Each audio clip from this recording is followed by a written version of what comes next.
ایک صاحب ہیں جو کچھ تعویذ وغیرہ پیر کچھ تھوڑا سا عامل ہیں، تو مجھے ملے، مجھ سے کہنے لگے ہم نے سفر تو اکٹھا شروع کیا تھا،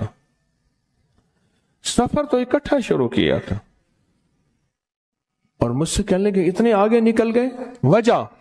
میں نے کہا فرق اتنا ہے، تو نے چھپایا میں نے بتایا، بس تو نے چھپایا میں نے بتایا۔ کہنے لگا نہیں کوئی اور وجہ ہے۔ اچھا، میں پھر اسے باتیں اور چلتی رہیں۔ چلتے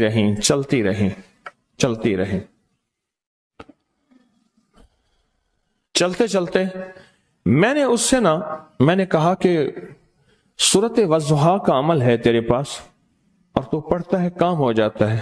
ہنس پڑا، ہاتھ پہ ہاتھ مارا، کہنے ہاں ہے۔ میں نے کہا وہ بتا دو۔ بتاؤں گا، میں نے کہا بتا دو، فائدہ ہو جائے گا مجھے بھی۔ اچھا، وہ پہلی بات وہ بھول گیا۔ میں نے کہا تو چھپاتا ہے میں بتاتا ہوں۔ باتیں ہوتی رہیں لمبی باتوں کے بعد میں نے کہا سورت والضحیٰ کا عمل بتاؤ، نہیں بتایا۔ میں نے کہا تجھ میں اور مجھ میں فرق یہی ہے، میں سورت یہی والضحیٰ کا عمل، میں نے کہا یہی ہے جس کے کاف میں 9 بار یا کری۔ میں کہہ پتا تو مجھ سے کیوں پوچھتا ہے؟ میں نے کہا تجھے یہ بتانا چاہتا تھا، تو چھپاتا ہے میں بتاتا۔ تو مدد اس کے مطابق آتی ہے۔ اللہ کو اپنی مخلوق، اپنے بندے پسند ہیں، جو اپنے بندوں کو، اللہ کی بندوں کا راحت کو سوچتا ہے، جو اللہ کے بندوں کی اندر کے درد اور مشکلات اور مسائل کو سوچتا ہے، اللہ پہلے اس کا بھلا کر دیتا ہے۔ ہو بھلا، کر بھلا، ہو بھلا، سو بھلے کا بھلا، بھلا کر بھلے کی جگہ بھلا ہوگا۔ اب یہ جو دعا ہے جو میں آپ کو بتانے لگا ہوں، اب اس کے لفظوں پہ غور کریں۔ اللہم اغفر لامت محمد صلی اللہ علیہ وسلم۔ اے اللہ، اب حالانکہ آپ نے لیے پڑھ رہا ہے، اے اللہ ساری امت محمدیہ کو معاف کر دے۔ اللہم ارحم امت محمد، اے اللہ امت محمدیہ میں جتنے بھی ہیں سب پہ رحم فرما، رحمت فرما، مغفرت فرما۔ اللہم اصلح امت محمد، اے اللہ امت محمدیہ کی جتنے بھی مشکلات مسائل ہیں ان کی اصلاح کر دے، پریشانیاں دور کر دے۔ اللہم استر، اے اللہ ان کے پردے رکھ دے، امت محمدیہ کے پردے رکھ دے، امت محمدیہ کے پردے رکھ دے۔ اے اللہ کسی کے پردے نہ ہٹا، اے اللہ سب کی مغفرت فرما، اے اللہ پردے رکھ دے، پردے رکھ دے سب کے۔ اور اللہم اجبر، کیا فرمایا؟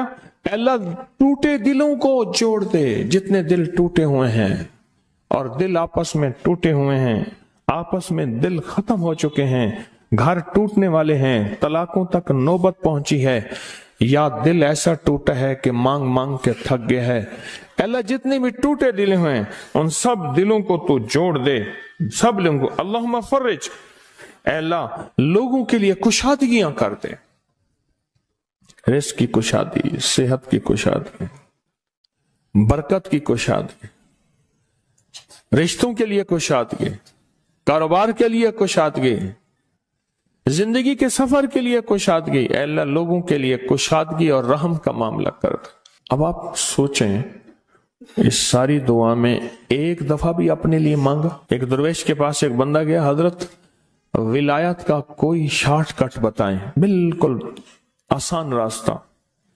فرمایا جب کوئی غیر مسلم بغیر کلمے کے مر جائے، کسی کونے میں منہ دے کے رو لینا، اللہ تجھے ولایت دے دے گا۔ احساس، درد، غم، اللہ کو یہ پسند ہے، اور اللہ کے ہاں اس کی قیمت ہے، اور اللہ کی بارگاہ میں اس کی قیمت ہے۔ اس پورے کے پورے وظیفے میں، اس پورے کے پورے وظیفے میں آپ یہ دیکھ لیں، ایک دفعہ بھی اپنے لیے نہیں مانگا گیا۔ اللہم اغفر لامت محمد، اللہم ارحم امت محمد، اللہم اصلح امت محمد، اللہم استر امت محمد، اللہم اجبر، اللہم فرج، اللہم انصر، اللہ سب کی مدد فرما. اللہم اغفر لے، اللہ سب کو معاف کر دے. ایک چیز بھی اپنے لیے ہی نہیں مانگی. ایک ہے کہ مجھے دے دے، ایک ہے اس کو بھی دے دے، اس کو بھی دے دے، مجھے نہ دے، اس کو بھی دے دے، مجھے نہ دے. جو دوسروں کا فکر کرتا ہے، امت کے یہودی، عیسائی، ہندو، سکھ، نہ ماننے والے اور ماننے والے مسلمان، ان سب کا جو فکر کرتا ہے، اللہ اسے سب سے زیادہ بھی دیتا ہے، اللہ اسے جھکتا بھی دیتا ہے. یہ جو عمل ہے نا، یہ عمل عجب عمل ہے، عجب عمل ہے. یہ کاغذ جتنے پڑے ہیں دیکھیں کتنی تعداد میں ہیں جو مجھے دیے ہیں. یہ عمل ہے. امام جلیل یمنی یافعی فرماتے ہیں، ہم چند دوست مل کر کوہ لبنان پر گئے تاکہ وہاں کے رہنے والے، سنا ہے کوہ لبنان میں وہاں عابد رہتے ہیں، زاہد رہتے ہیں، ابدال رہتے ہیں، شاید ہماری بھی کسی سے ملاقات ہو جائے. کہنے لگے ہم 3 دن تک مسلسل چلتے رہے، ہمیں کوئی ہستی نہ ملی. اسی دوران میں میرے پاؤں میں چوٹ لگ گئی اور میں چلنے سے عاجز ہو گیا. آخر میں بلند پہاڑی پر آ کر بیٹھ گیا. میرے ساتھی یہ کہہ کر کہ تم یہاں پر آرام کرو، ہم اطراف میں گھوم کر آتے ہیں کہ شاید کوئی ابدال مل جائے، کوئی درویش مل جائے، کوئی بزرگ مل جائے، اس کی ہم زیارت کر لیں، دعا کرا لیں. وہ دونوں چلے گئے، میں اکیلا بیٹھا رہا. شام تک نہ آئے، حتیٰ کہ رات ہو گئی، وہ نہ آئے. اکیلا پہاڑی اور بیابان میں تڑپتا رہا. بھوک، پیاس، دکھ، تکلیف، پاؤں کی تکلیف، پردیسی، مسافر، بیابان، جنگل. دوسرے روز میں نے وضو کے لیے پانی تلاش کیا تو پہاڑی کے نیچے پانی کا ایک چشمہ نظر آیا. وہاں وضو میں کے لیے کھڑا ہوا تو اثنائے نماز کسی تلاوت والے کی آواز سنائی دی. نماز سے فارغ ہو کر میں آواز کی طرف چل پڑا. چلتے چلتے ایک غار نظر آیا. میں دیکھا تو ایک بزرگ ہیں اور وہ بھی نابینا ہیں. میں نے انہیں سلام کیا. انہوں نے سلام کا جواب کر کے پوچھا انسان ہو یا جن؟ میں نے کہا جی میں آدمی میں سے ہوں، انسانوں میں سے ہوں. اور پھر انہوں نے حیرت سے پڑھا لا الہ الا اللہ وحدہ لا شریک لہ. میں یہاں 30 سال سے ہوں اور آج تک میں نے کسی آدمی کو نہیں دیکھا. کتنے سال سے؟ 30 سال زندگی کے گزر گئے ہیں، آج تک ایک آدمی نہیں دیکھا. تم یہاں کیسے آ گئے؟ تم یہاں کیسے آ گئے؟ تم یہاں کیسے آ گئے؟ تو میں نے کہا کہ تم لگتا ہے تھک گئے ہو، تھوڑی دیر کے لیے سو جاؤ. میں آگے چل کے دیکھا تو غار میں 3 قبریں بنی ہوئی تھیں. مجھے حیرت ہوئی لیکن تھکان بہت زیادہ تھی، مجھے نیند آ گئی. ظہر کی نماز کا وقت ہوا تو انہیں آواز دی کہ اللہ تم پر رحم کرے، اٹھو نماز کا وقت ہے.